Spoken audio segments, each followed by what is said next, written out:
Good afternoon from London. My name is Christine Ay Tjoe, and I'm Associate Director at YCube. I work closely with the artist Christine Ay Tjoe as her artist liaison.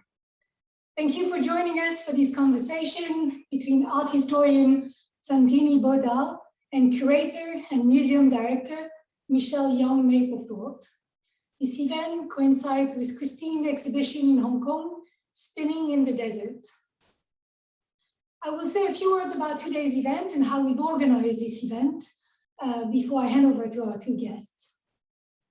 The event will last about 45 minutes, and we've divided it into 3 parts. Each guest will give about a 10-minute presentation, and then there will be in conversation about the new works in the third part of the event.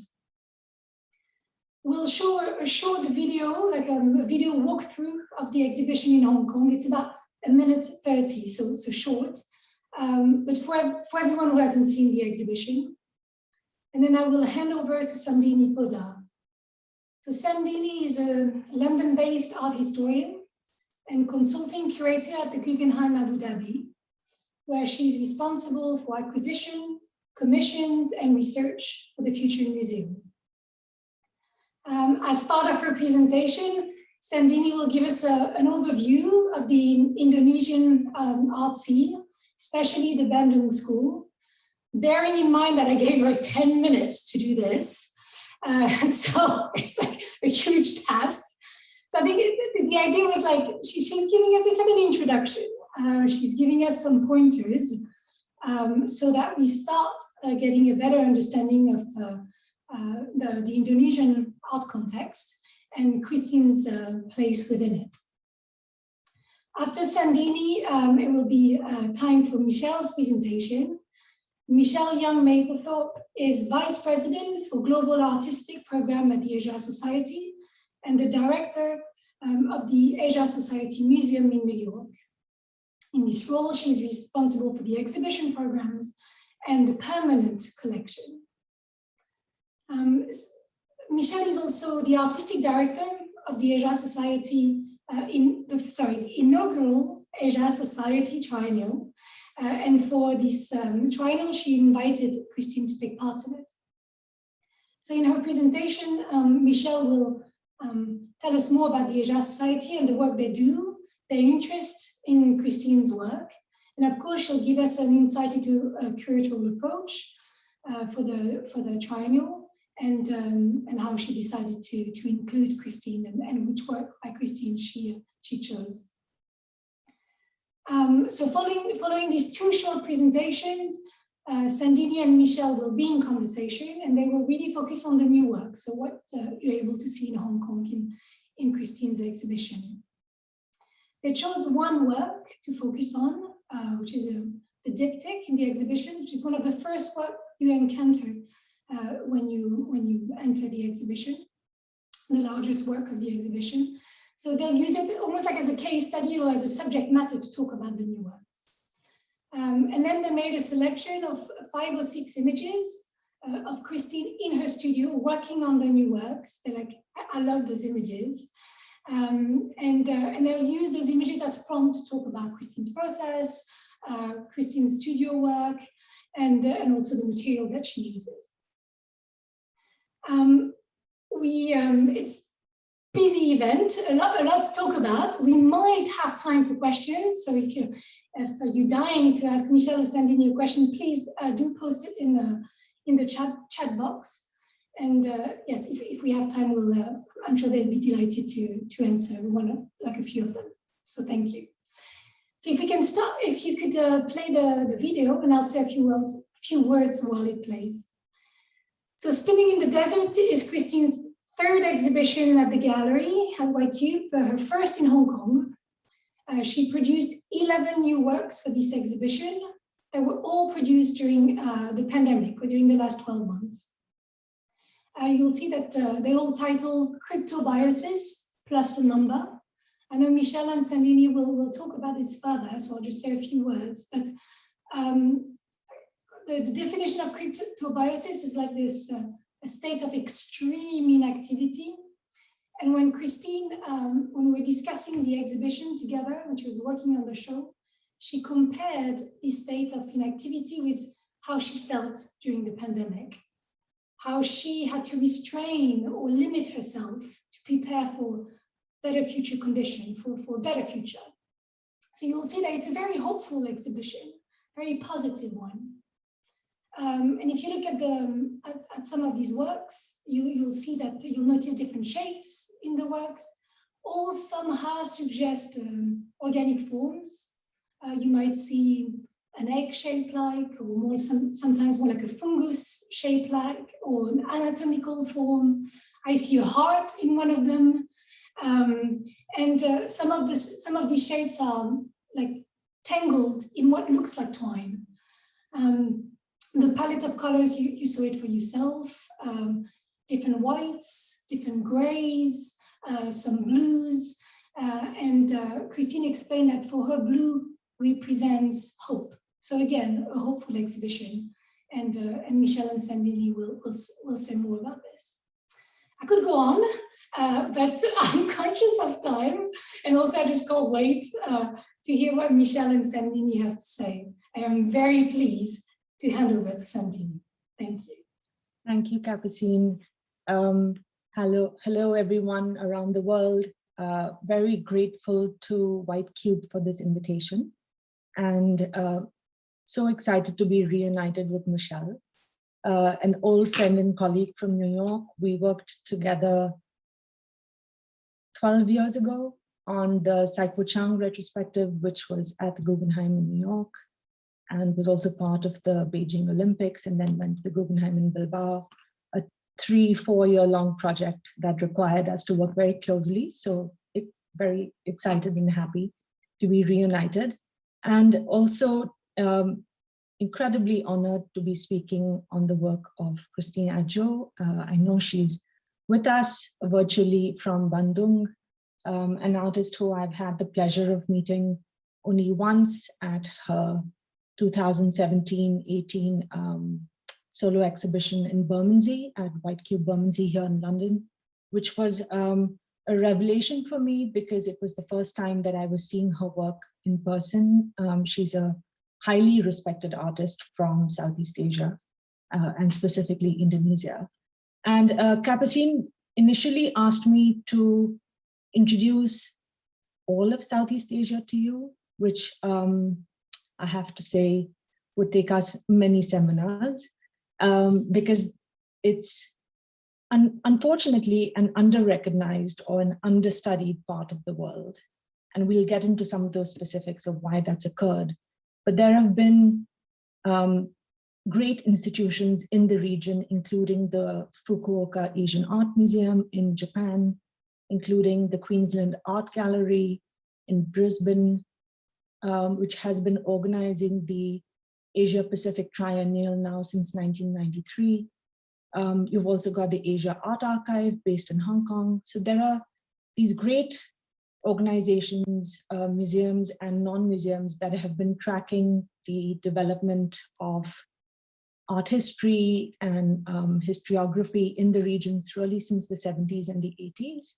And I really urge all of you after the talk to have a look at some of these websites. The APT website is a really wonderful one.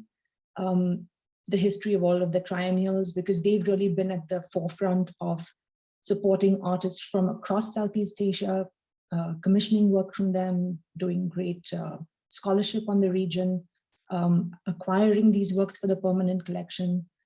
You've now got M+ coming up in Hong Kong, who will be a further kind of agitator and catalyst, and also archive for production from the region. And we're also, I mean, Asia Society, Michelle will talk about its history and its great contribution to this field. But we've also been doing some work on this region, both at the Guggenheim in New York, as well as the future Guggenheim Abu Dhabi. So all of us are part of this emerging area of scholarship. And I thought that rather than just giving you all of Southeast Asia, which would be too ambitious, that I would just focus on Indonesia, which is where Christine is based. She's based in Bandung, which is in in Java, in Indonesia. And most of us would know it perhaps because of its great Buddhist site, Borobudur, which is one of the great medieval Buddhist sites in the country. But the 20th century has been equally present in terms of cultural production and material production and creative production. And it's a century that's really marked by a lot of upheavals. Indonesia has 270 million people. It's one of the most populous countries in the world. It also is the largest Muslim majority country in the world. So the place of Islam is an important one, and it has really played a catalytic role in 20th century politics. And we'll talk about that as well. And most of the contemporary artists that we know today are really based between Jakarta, Jogja, and Bandung, because that's where the academies are and the art institutions are and the universities are. But there's also contemporary production happening in Bali and in Sumatra. But these areas are less well known, less traversed, and need to be canonized further and studied further.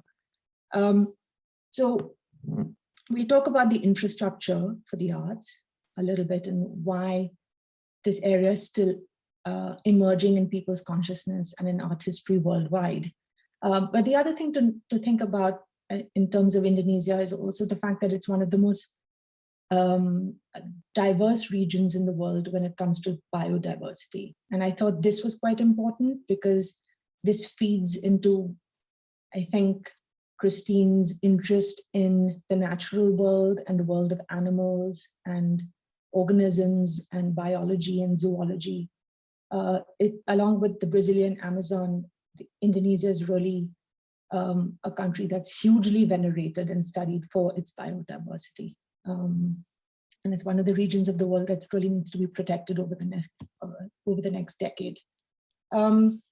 So the reason that we probably all know Bandung or have heard of Bandung, which is where Christine lives and works, this is where she has her studio in the hills outside the main city. And we earlier saw a very beautiful picture of the kind of ecology around her, the forests, the monkeys, the flowers, the flora and fauna, which I think would deeply inspire her, is because of the fact that in 1955, there was a very important conference that was held in Bandung, a conference of solidarity between Asian and African nations. The 40s and the 50s were very tumultuous and problematic decades where a lot of nations, both in Africa and in Asia, were really fighting for independence. So Indonesia fights for its independence and gains its independence from Dutch rule in 1949. And India gains independence from the British Raj in 1947. So the then heads, who were President Sukarno and Prime Minister Nehru, decided to hold what became known as the Bandung Conference in 1955. And this is really being held against the backdrop of Cold War politics, of the kind of French aggression in Algeria and their own struggles for independence, which only came of age in the 1970s, and also economic and diplomatic relations between emerging African and Asian nations. So this is like for people who are studying, 20th century modernity and transnational studies and the non-aligned movement and Cold War politics, Bandung is really a very symbolic place, politically, ideologically, and we'll see it's also a place that's very important in terms of art production locally. And apart from the conference, the reason that art historians who are looking at Asian art also know Bandung is because there was a very important school there known as the Bandung School, which was an early site of modernism in Southeast Asia. And it really emerged in the Institute of Technology Bandung, which is where Christine also graduated from. And many of her contemporary peers who came of age in the 90s and the 2000s all studied at the Institute of Technology. And some of the first artists, some of the first modernists who became the forerunners and the first professors of the school who belonged to the Bandung School include artists like Mojtar Apin, Bat Mojtar, Ahmad Sadali. I mean, the list is quite long, but these are names that some of you might know: Popo Iskandar, A.D. Perez, and there's a lot of scholarship that's now happening. PhD students and postdoc students who are looking at the Bandung School and their sort of unique contributions to mid-20th century modernism. I mean, this is an ongoing research area, rewriting the canons of 20th century art history, complicating them, expanding them, problematizing them. So the Bandung School is now being looked at in depth. One of the artists that Christine cites specifically, I know there are others, an artist is never inspired by just one other person. It's always a kind of array, a matrix of ideas that inform someone's practice. Was an Indonesian modernist artist, critic, and writer by the name of S. Sujojono, who was the co-founder of Pergasi, the Union of Indonesian Painters.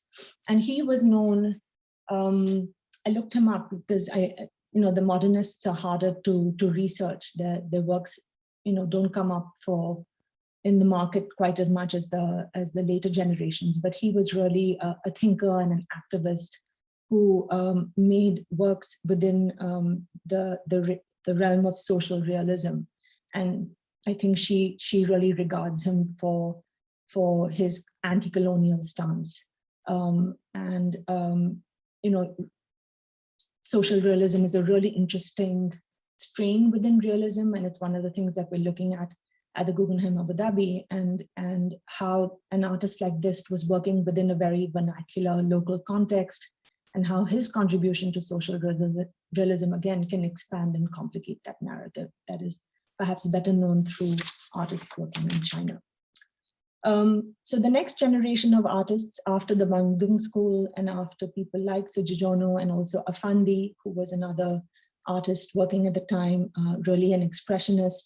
And these are artists who are now coming to the fore. There was a very important exhibition that many of you will know that was held at the Haus der Kunst in Munich in 2018 by Okwe and Wizard called Post-War. Art between the Atlantic and the Pacific, 1945 to 1965, which was again remapping post-war art away from a European or an American perspective and really opening it up to transcultural and transnational studies, and including voices like Sujojono and Afandi.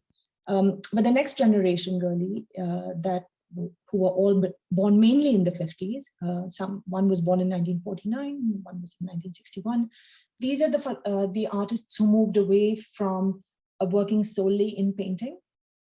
A lot of colonized nations, including India, were really trained in schools of academic realism, and a lot of the kind of initial pushback was against these schools of academic realism and opening up painting away from still lives and landscape painting to incorporate photography, multimedia, the everyday, the ready-made, installation forms, performances.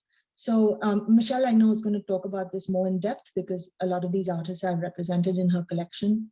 But just to offer you some names, the people that, art historians look at, who are extremely well established in this generation are FX Harsono, Agis Sowaje, Heri Dono, and Aramani, so men and women. In 1975, Harsono was among a group of young artists from Bandung and Yogyakarta who founded Indonesia's new art movement, which emphasized an experimental approach, like I said, away from the traditions of oil painting and more towards social political commentary, the everyday, experimentation, and photography. and I know, again, Michelle will concentrate on this a little bit. So Christine really comes into a third group. You've got the early modernists, you've got these artists in the avant-garde who were really experimenting with media and different forms of expression. And she comes into the next generation, which are artists who really came to the fore in the 1990s. And Indonesia has gone through terrible, socio-political upheavals and varied ones over the last 100 years. Like I said, you've got the initial independence movement that's coming out of Dutch colonial rule. You've then got a 30-year dictatorial authoritarian regime under Suharto, and he through a military coup takes the reins in the 60s and only steps down in 1998. So 1998 is a really pivotal moment where you have the end of this, of what was then known as the New Order regime, and you've got this moment of reformation or potential reformation, a move towards a more liberal economy, a more westernized economy, a more global economy, an economy that's based on democratic principles, away from some kind of military authoritarianism. And so Christine belongs to this generation, this post-Reformation generation whose practices are really coming to the fore in the 90s and the 2000s. And some of her peers who studied in Bandung and also elsewhere, like I said, in Jakarta and Jogja. One of them, Handi Wirman Saputra, some of you would have seen his work at the Venice Biennial in 2019, who belongs to the Jendela art group. You've got Eko Nugroho, who's a young artist who really works with political satire, street art, graffiti, to talk about the sort of hopes and pitfalls of democracy since 1998. You've got Numan Masriadi, who's another artist who works with figuration and caricature, as well as various collectives. There's the best known, of course, being Ruan Grupa, who are going to be organizing Document next year. So, this is just a very quick introduction to give you a sense of what these artists, who these artists are, who these protagonists are. A lot of the themes that have been covered in the last 20 years, have to do with Islam, with the kind of growing force of Islam, with democracy, with the internet, with surveillance, political commentary. And Christine is part of this matrix, even though her practice is very singular. It's very much based on her own interests and her own sense of integrity and her own voice and her own process. But we're going to be talking about that in the second half of the presentation. I'm now going to give it over to Michelle.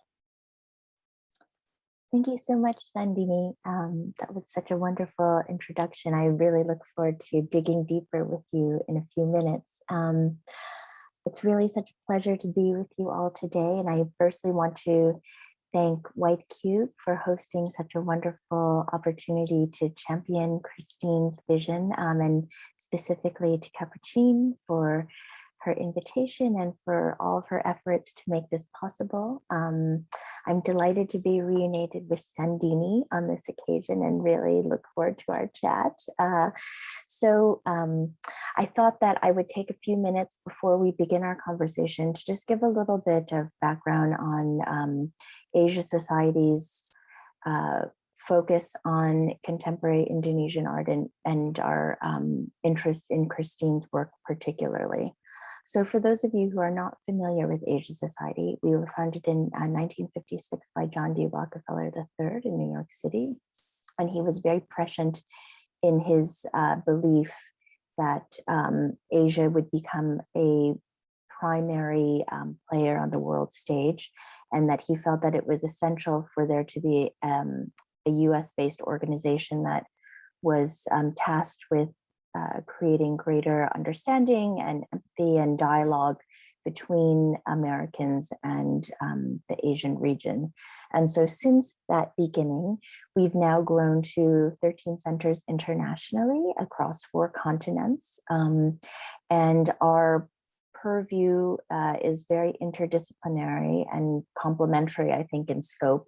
In addition to arts and culture, for which I'm responsible for, we also have a policy institute headed by our president and CEO, Kevin Rudd, who's a former Prime Minister of Australia. We also have an education initiative and also have a great focus on business and on other cultural aspects as well. And so, you know, I think with much of the work that we are focusing on, it really does take a holistic perspective on the arts and culture and socio-political dynamics within the Asian region. And I should mention, just from our purview, the definition of Asia is quite expansive. So our focus includes East, South, Southeast, Central, West, Asia, Asia Pacific, the Middle East, and also the diaspora. So there's not much that we don't cover. But I should say that, you know, in terms of the arts and culture program, our focus on Indonesia has really been at the core from the beginnings of our focus on contemporary. And just the first slide that you see here is an example of 2 Indonesian artists mentioned by Sandhini in her wonderful presentation, Aramayani, who's on the left, with her Lingge Yoni from 1994, and FX Harsono, Voices Are Controlled by the Power, also from 1994. And so I just mention this because one of the seminal exhibitions that we organized, and I think in terms of the reception of Indonesian art in the United States was the first, was Contemporary Art in Asia, Traditions, Tensions, which really focused on, you know, Indonesia, India, South Korea, Thailand, really focusing in depth on what was going on the ground. And I think what set Asia Society apart in this early period of realizing these contemporary exhibitions is really engaging with regional experts in the field. So we invited curators who were really on the ground and who had a really deep knowledge and network of the artists who were creating this avant-garde at the moment. And I think, you know, I'll just read a quote during this time. Colin Cotter, who was one of the leading reviewers from the Times and still remains a stalwart, in his review of Traditions, Tensions, he quipped, you know, a common sentiment that his colleague had said, oh, you know, there's no contemporary art in India. And so this idea that Sandhini touched upon of thinking about the definition and kind of the trajectory of the art historical canon, the development of modernism and contemporary art as a more linear and Eurocentric based focus, I think really is something that we would like to disrupt at Asia Society. And that, you know, with these early exhibitions, there were 2 others. One was Asia and America, which was the first exhibition of contemporary Asian American artists, and then also Inside Out New Chinese Art. This kind of trifecta of exhibitions were the first in the United States to really recognize these other regional kind of like, you know, really develop, you know, exploding, I think, art movements. And so Indonesia has certainly been on the forefront of that. And I think, as Sandhini mentioned, you know, the socio-political dynamics of Indonesia have really been a driving force in terms of inspiration for artists. And here you see 2 installations by FX Harsono. They're from a later presentation from 2017 that we hosted, but really kind of using FX Harsono as an example of an artist or kind of a period of contemporary Indonesian art where the socio-political was more overtly embodied in terms of art practices. And as Sandhini mentioned, in terms of thinking about performance as a way to communicate that. I mean, I think there were certainly pragmatic aspects of that because there was certain danger in, you know, in focusing on this very sensitive subject matter. And so performance was a way to really, communicate very directly with audiences, but then also kind of to not leave such a discernible trace, perhaps. And so, maybe just to move on to the next slide, thinking about Christine's work and how that, how she figures into Asia Society's larger program, both in terms of our exhibitions and also our collections. In addition to our very robust exhibition programming, we have a permanent collection of contemporary art. And so we're very fortunate to have this major diptych of Christine's from 2016, Greed and Greed 2. And this is from an earlier body of work from the two subsequent bodies that I'll be talking about, and then later on with Sandhini about this most recent work. But I think, as you can see from this expansive diptych, that, just the power and the emotion that Christine puts into her work. And I do think that there is a strong socio-political element to her practice and to her perspective, but I think it's much more subtle. And I think that the way that it's very sophisticated in the way that she weaves the psychological and kind of this internalization of the very kind of disruptive and I think dynamic environment in which she is living and creating, the way that it gets synthesized in her works. And I think, what's very interesting about this particular work, and in the later work I'll show you in the triennial and in the current show, is this, the physical construction of this idea of the diptych, and thinking about this kind of duality or this binary in the way that she's constructing the visual elements of her compositions. So maybe if we go to the next slide, we've continued our focus on Christine. We often focus very much in depth with the artists that we are interested in, and we have a fabulous platform, our Asia Art Game Changer Awards, where we recognize those that we feel have made very significant contributions in the field. And so Christine was one of our 2019 awardees. And so then that brings us to the present. If we want to go to the next slide, my predecessor, Mr. Boon Hui Tan, and I inaugurated the Asia Society Triennial, which was now, I guess, half a decade in the making, and comprises 40 artists from across 20 countries, both within Asia and the diaspora. And the impetus for us to develop this platform was really, keeping in the spirit of Mr. Rockefeller's vision of Asia Society, providing a meaningful platform for dialogue and engagement. And we felt that in New York, which is arguably, the most cosmopolitan city in the United States, that even within that milieu, just about 10% of the exhibitions at any one time in the city were dedicated to Asian art. That's across the board, traditional and contemporary, all regions. And so we felt that that was a real lack in the 21st century. And we were trying to think of ways to, not only promote the very important voices coming out of Asia, but also providing artists with the opportunity to really challenge their own practices. So about half of the works in the triennial are new commissions. And so, we felt that it was important at this moment, especially in the United States, and I think in other parts of the world where there was this rise in nationalism and xenophobia, to really make this very powerful statement about the power of creative voices, of thinking about how, there may be regional specificities that people are dealing with, but underlying there is a universal humanity that connects us all. And I think that art has really the power it has the power to engender empathy and to empower both those who create and those who are the recipients of these creative visions. And so just to kind of look at Christine's contributions, the triennial, because of the pandemic, we had to divide the triennial up into two sections. So Christine was included in part 1, which ran from October 27th to February 7th. And so we were very fortunate to include her diptych from her Black series, which you just saw on the screen.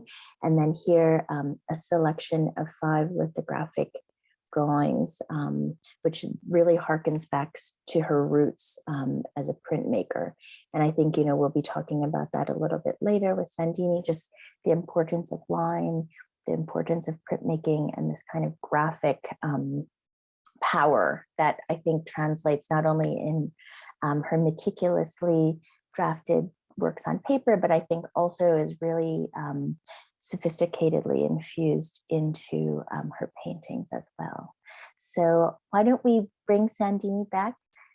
So Sandhini, so happy to see you again and to be together on this occasion to really dive into Christine's rich practice. So, oh, go ahead. No, I just thought we'd let everyone know that just in the interest of time, we can't go through every work that's currently in Hong Kong, but we decided to choose this diptych, as Capucine mentioned, which is the largest work currently in the exhibition, and a rather formidable work. And I think we might even get a chance to see a slide where we see Christine making it. But this is just a way for our audience members to just rest their gaze on a single work, because we're not able to be either with her in the studio or in the exhibition space at the moment. So this is just the work that we're going to be focusing on for the next 5-7 minutes. Michelle? And I think, one thing for, as both of us have been physically present with the work, one thing I think that I would like to just impart to the audience that is not necessarily translatable through Zoom is just the expansiveness of her canvases. I mean, you really have a visceral physical connection when you encounter the paintings. The scale is quite immense and they're really very immersive. And I think the level of detail and meticulous attention to the surfaces, to the subtle nuances of color and tone and line, really, it's this macrocosm and microcosm all at the same time that, that I think is so beautifully rendered. So the theme really interests me. And again, Capucine mentioned this in her introduction, this word, actually, cryptobiosis, which is a very particular term in zoology and in biology, which really refers to organic life, to matter, to an organism that has gotten to a near-death state, a state that prevents it from, and this I found quite interesting, a state that prevents it from reproducing, so its metabolism basically collapses, and also from repairing itself. And I thought this was quite beautiful philosophically. So it's an organism that can't repair, that can't produce, that can't reproduce. It has gotten into a situation where it comes to a standstill. And what does that mean in terms of matter? And what does that mean in terms of our behaviors and our responses at a time where the world's gone through this incredible upheaval over the last 16 months that's really affected all life on the planet. It isn't restricted to one community, one country, one civilization. And I just thought, how profound for an artist who, is working in their studio in Bandung to think of a term that really relates to all of humanity right now. And in that sense, it's an extremely generative and generous term, which both implies collapse, but also renewal and hope. So I just thought that was extremely inspiring, and I wish I could tell Christine this in person. But I don't know, Michelle, if you had further thoughts on that.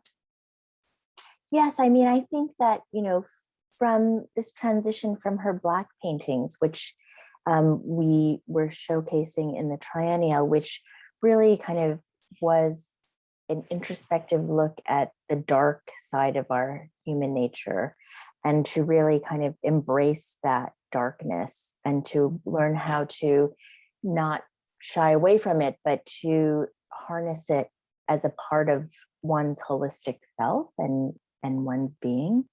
And then shifting that to this idea of, again, I think of it as kind of this extreme self-preservation, but I do think that it is much more hopeful in terms of kind of fortifying oneself for the journey ahead in that way. So it is an interesting evolution, but still very internal, I think, right? I mean, I think that so much of Christine's practice is this very internal meditation and kind of almost catharsis, I think, through the through her practice, you know, through this meditative practice of painting and synthesizing these psychological emotions onto the canvas in that way. We'd love to see the next slide, please, just so that our audience can get a glimpse of this incredible surface that Michelle's trying to describe. So if we could have the next image, please. So this is the one where we actually get to see Christine in the studio. And Capucine, I believe this is the diptych that she's actually working on. And what's interesting is that it's not, Michelle, a single image that's being completed at any given time, but this idea of process, material process, intellectual process, aesthetic process is now translating and being sublimated across different canvases at the same time, different registers at the same time. So that one idea, form, process, inspiration, problem solving, it doesn't start and end on a single canvas, but can morph and lean across different canvases.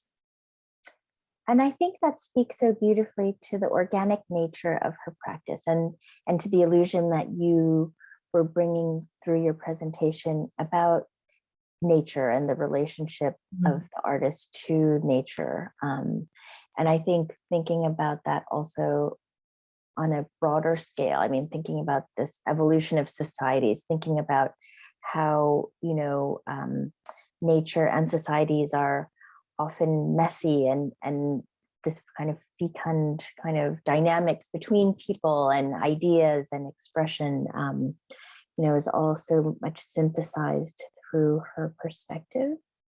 I mean, one of the artists that I'm currently researching is this wonderful Indonesian painter, Michelle, whom you'll know, Latif Mohideen, who had his retrospective at the Pompidou and also at the National Gallery, Singapore, a few years ago. And he's also, like Christine, very interested in the complexities and dynamics between nature and culture, or nature and mankind, you know, the man-made or culture, or the intellect, and then the natural, whether that's the psychoanalytical or the intuitive, or, you know, literally flora and fauna. So he's very interested in the kind of, in how the 20th century has really coped with the kind of interrelatedness between nature and culture. And you do see that, I think, in these paintings as well.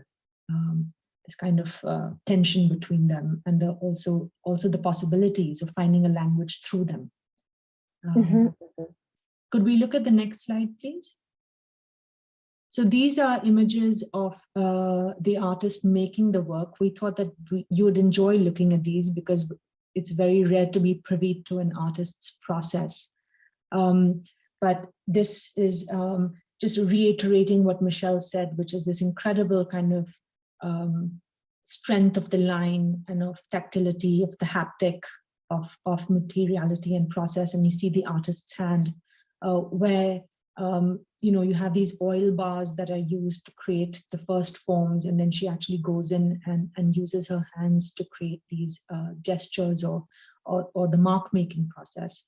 And I think this absolutely sort of emphasizes the fact that she was trained in printmaking and has always said in various interviews that I researched prior to the discussion of her interest, the fact that drawing and the act of drawing is really fundamental to her entire practice. And this translates both in terms of the printmaking practice, but also with installation, with textiles, and with paintings.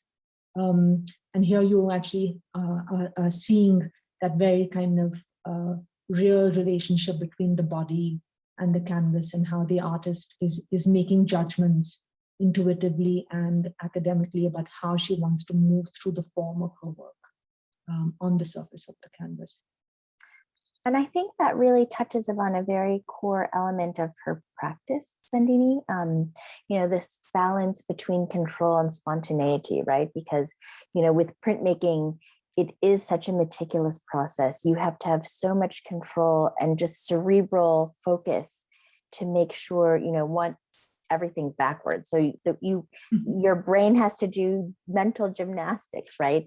And then to kind of go from that very particular way of thinking and synthesizing your ideas to then this expansive canvas where, she's not using sketches. She's really kind of going very directly onto the canvas in this very intuitive way. And, I love how you were referring to the relationship of the physical surface to her body, because I think the scale is so important, right? And in the way that the arc and her marks are related to her physical body into the space is so wonderful and so apparent, I think, when you see the works in person. And also very forceful.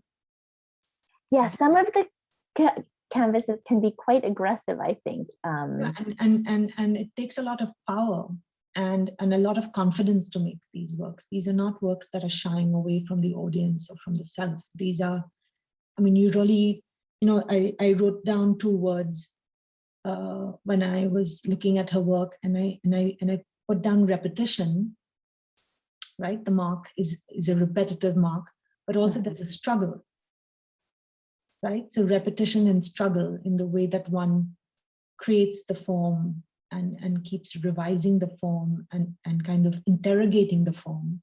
Mm-hmm. I think we've both had wonderful experiences with her where, I left that meeting with her thinking that having huge respect for her, because this is somebody who has great integrity, both as a human being, but also in terms of their artistic process. And I think that integrity translates with the kind of volatility of the line, but also the extreme control of the line, the mastery of the line.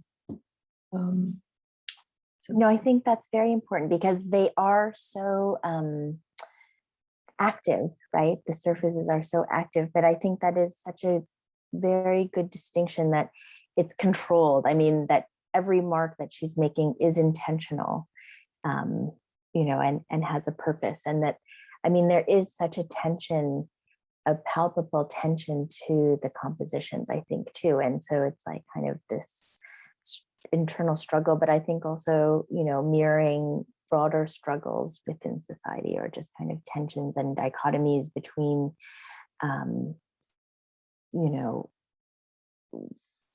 technology and the rapid evolution of societies, and kind of where that leaves us ethically, perhaps sometimes, in terms of equity and in terms of, the overall quality of society, which I think is very much on her mind as well. Fantastic. Do we have any, I think we only have, Capucine, do we have any time left to take some questions?